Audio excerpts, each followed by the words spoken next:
আজি ষ্টাফিং ইডলি বনালোঁ।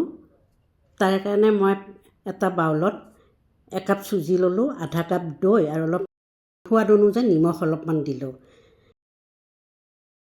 এতিয়া এইখিনি মিক্স কৰি লৈছোঁ। ইয়াতে পানী দিলোঁ, পানী দি ভালদৰে বেটাৰটো বনাই ল'ম। এতিয়া এইখিনি 20 মিনিটৰ কাৰণে ঢাকি থৈ দিম।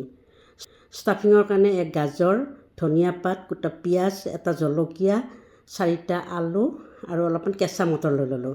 এইপিনে কেৰাহী এটা পাতিছিলোঁ, তাতে অকণমান তেল দিলোঁ, পিঁয়াজ দিলোঁ এটা কাটি, ইয়াতে মটৰখিনিও দিলোঁ,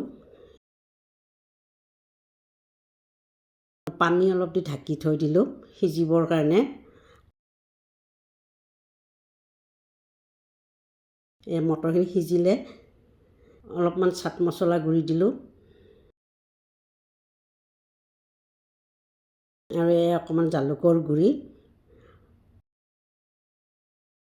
অকণমান জিৰা গুড়ি,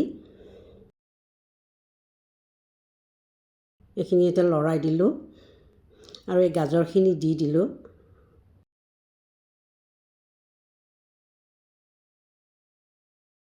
এতিয়া অকণমান হালধি দি দিলোঁ।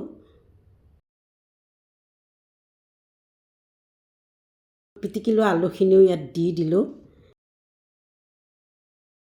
এতিয়া অলপ দেৰি এইখিনি 5 মিনিটমান সময় ভাজি ল'ম।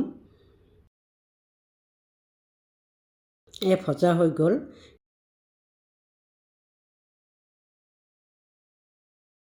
শেষতে ধনিয়া পাত অলপ দি দিলোঁ।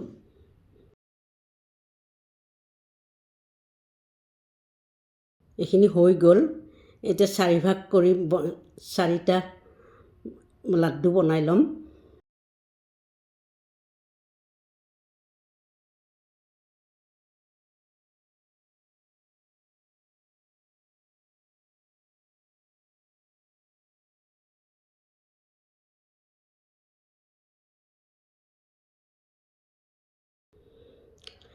এই বেটাৰখিনি ফুলি উঠিছে, সিজি গ'ল। এতিয়া ইয়াতে আধা চামুচৰ অলপ কম বেকিং পাউডাৰ দিলোঁ।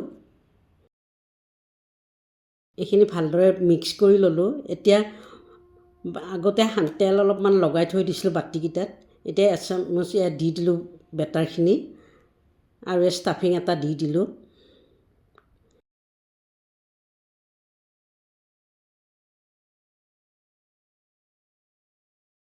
তাৰে ওপৰত আৰু এচামুচকৈ দি দিলোঁ। এতিয়া এইপিনে কেৰাহী এটাত অলপ পানী দিছিলোঁ, পানীখিনি গৰম হ'ব দিলোঁ। এতিয়া ইয়াতে বাতিকেইটা দি দিম।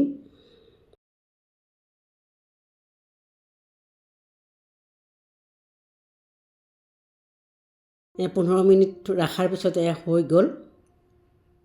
চাওক শলা তেলতো লাগি অহা নাই। তাৱাখনত অকণমান তেল দিছোঁ আৰু অকণমান জলকীয়া গুড়ি দিলোঁ।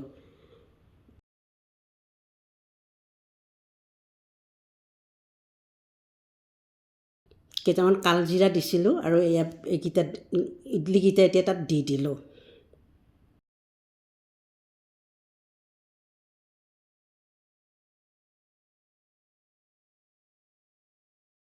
এক মিনিট সময় ইয়াতে তাৱাখনত ৰাখি উল্টাই দিলোঁ।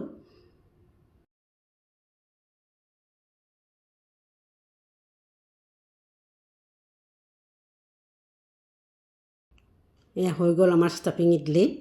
চাওক চুৰি এখনৰ সহায়ত কাটি দিলোঁ।